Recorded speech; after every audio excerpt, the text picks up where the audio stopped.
সুপ্রিয় শিক্ষার্থীবৃন্দ, আসসালামু আলাইকুম ওয়া রাহমাতুল্লাহ। আশা করি তোমরা সবাই ভালো আছো। আমি মোহাম্মদ রাজাউল করিম মানিক, প্রভাষক হিসাব বিজ্ঞান, Manmathpur ideal degree college, Parbatipur, Dinajpur. আজকে হিসাব বিজ্ঞান দ্বিতীয় পত্রের অনলাইন ক্লাসে তোমাদেরকে শুভেচ্ছা ও অভিনন্দন। আজকের অধ্যায় 8 মজুদ পণ্যের হিসাব রক্ষণ পদ্ধতি। এই অধ্যায় থেকে আমি পূর্বে 2টি ক্লাস দিয়েছি, অর্থাৎ 3টি মেথড ছিল এই অধ্যায়ে। 3টি মেথডের প্রথম মেথডটি ছিল ফিফো মেথড, দ্বিতীয় মেথড ছিল লিফো মেথড। আজকে যে পদ্ধতিটি আলোচনা করা হবে সেটা হচ্ছে ভারযুক্ত পদ্ধতি, ভারযুক্ত গড় পদ্ধতি। এই পদ্ধতিতে আমরা আজকে একটা অঙ্ক শিখব। প্রিয় শিক্ষার্থীবৃন্দ, বোর্ডে আমি অঙ্কটা লিখেছি, তোমরা একটু খেয়াল করো, দেখো বোর্ডে।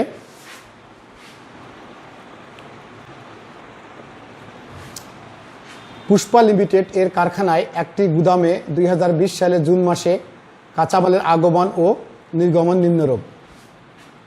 সুপ্রিয় শিক্ষার্থীবৃন্দ, আগমন নির্গমন দেখো। জুনের 1 তারিখে প্রারম্ভিক জার 2000 একক 12 টাকা হারে।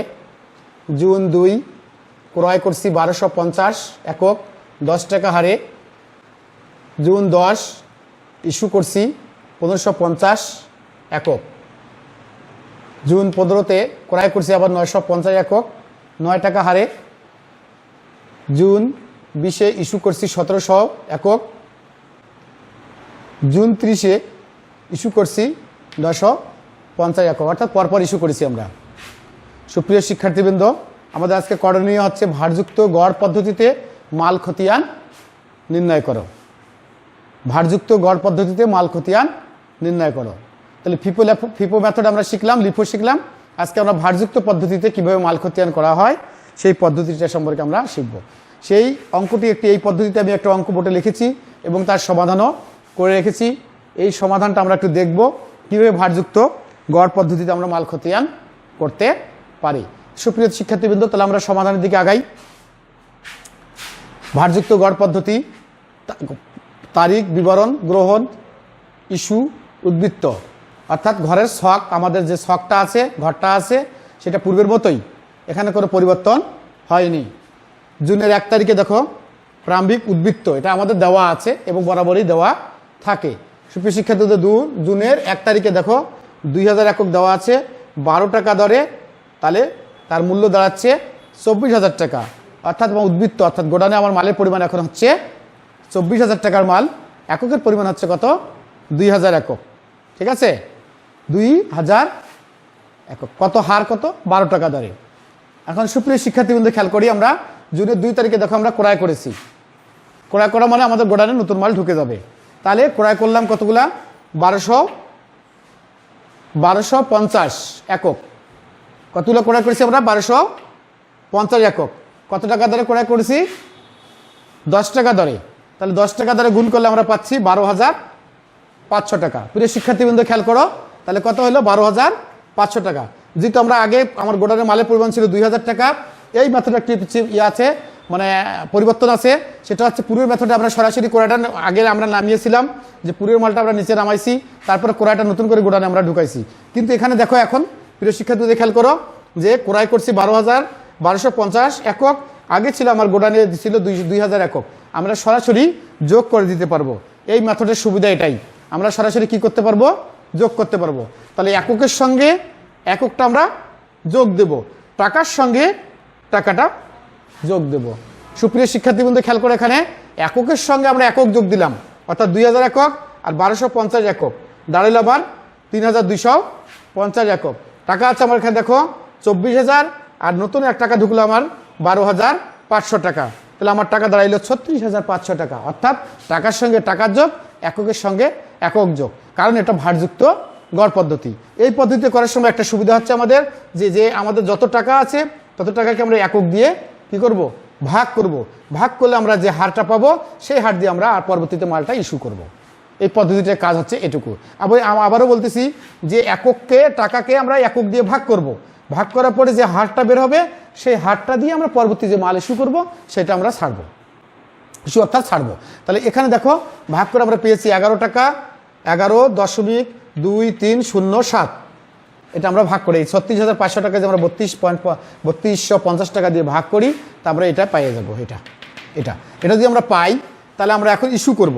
ইস্যু করতেছি আমরা কত দেখো, অঙ্কে চাচ্ছে যে 1550 একক। ইস্যু তো কোনো রেট দেওয়া থাকে না, অর্থাৎ বিক্রয় করার সময় কোনো রেট থাকবে না, বিক্রয় আমার যে কোনো রেটে হইতে পারে। তাহলে এখানে যেহেতু ভারযুক্ত গড় পদ্ধতি, আমরা দেখো খেয়াল করো এখানে আমরা এটা বের করে নিয়ে আসছি, অর্থাৎ এই ইস্যু করছি আমি 1550 একক, এই রেটটা দিয়ে এখান থেকে আসছে। খেয়াল করছো প্রিয় শিক্ষার্থীবৃন্দ, খেয়াল করো এখানে আছে 3250, এইটা আমরা এখানে নিয়ে আসলাম, এটা দিয়ে গুণ করে আমি পাইলাম 1707.5 এটা হচ্ছে আমার টাকা। ঠিক আছে, তাহলে এখানে গেল 1707 17,407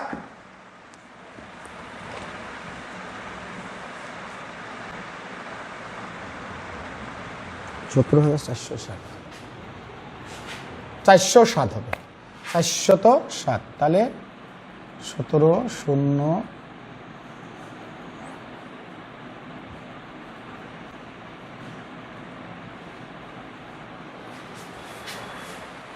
17,407 একটু গুণটা দেখো খেয়াল করো, তাহলে হলো এটা যদি আমরা গুণ করি তাহলে আমরা পাবো, এটা আমরা গুণ করলে পাবো 1550 দিকে আমরা এটা গুণ করি তাহলে পাবো 17,460 টাকা ইন্টু 585। প্রিয় শিক্ষার্থীবৃন্দ খেয়াল করি, তাহলে এই যে রেটটা আমরা নিয়ে আসলাম এই রেটটা দিকে আমরা এখানে গুণ করছি, গুণ করবে এটা পাইছি। এখন এখান থেকে আমি যদি ইস্যু করলাম তাহলে 3250 টাকা থেকে আমার 1550 টাকা কি হবে, কমে যাবে, কমলে আমার থাকতেছে 1700কে আমরা যদি এই রেটটা দিয়ে গুণ করি, এখানে দেখো রেটটা বের হয়েছে 11.2307। ঠিক আছে, তাহলে আমাদের এটা দিয়ে গুণ করার পরে আমরা পূর্বে আবার গোডাউনে মাল পেলাম 19,092 টাকা, এটার মাল আমরা পেলাম। এখন আমরা আবার দেখো ক্রয় করেছি 15 তারিখে আসি, যদি ক্রয় করি কত একক ক্রয় করছি আবার 950 একক, তাহলে পূর্বে 1700 সঙ্গে 950 আমি সহজে যোগ দিতে পারবো। যোগ যদি দেই, যোগ দেওয়ার পরে আবার টাকার সঙ্গে আমি টাকাটা যোগ করে দিব, যোগ করে দেওয়ার পরে যে রেটটা দাঁড়াইলো এই আমার অ্যামাউন্টটা দাঁড়াইলো, এখানে হলো টাকা, এটা হলো আমার একক। এই টাকাকে যে আমরা একক দিয়ে ভাগ করি আমি আরেকটা রেট পেয়ে গেলাম। পরবর্তী যে ইস্যুটা হবে সেই রেটটা দিয়ে আমরা ছাড়বো, এই ইস্যুটা দিয়ে এই রেটটা দিয়ে, এই রেটটা আমরা নিয়ে আসি এখানে। আবার দেখো পরে আমি দেখো ইস্যু করছি 1700 একক, কত একক ইস্যু করছি 1700 একক। এখন 1700 একক যদি আমি ইস্যু করি তাহলে 1700 একক ইস্যু করলে আমি রেটটা নিয়ে আসলাম, এখান থেকে নিয়ে আসি গুণ দিলে আমার দাঁড়াচ্ছে 17,732 টাকা। ঠিক আছে, এটা আমি কি করলাম ইস্যু করলাম, তাহলে আমার কমে যাবে, তাহলে 2650 টাকা থেকে আমি 1700 টাকা বাদ দিই, তাহলে আমার থাকবে আর 950 টাকা। 950 টাকা এখন আমি ভাগ করে দেখো, কারণ যেহেতু আমার রেটটা ওইটা আছে, এটা দিয়ে ভাগ করলে আমার দেখো ওই রেটটাই আসবে, যেহেতু আমার পূর্বে ওই একই রেট ছিল, দেখো এটা ভাগ করলে আমার ওই রেটটাই বের হবে।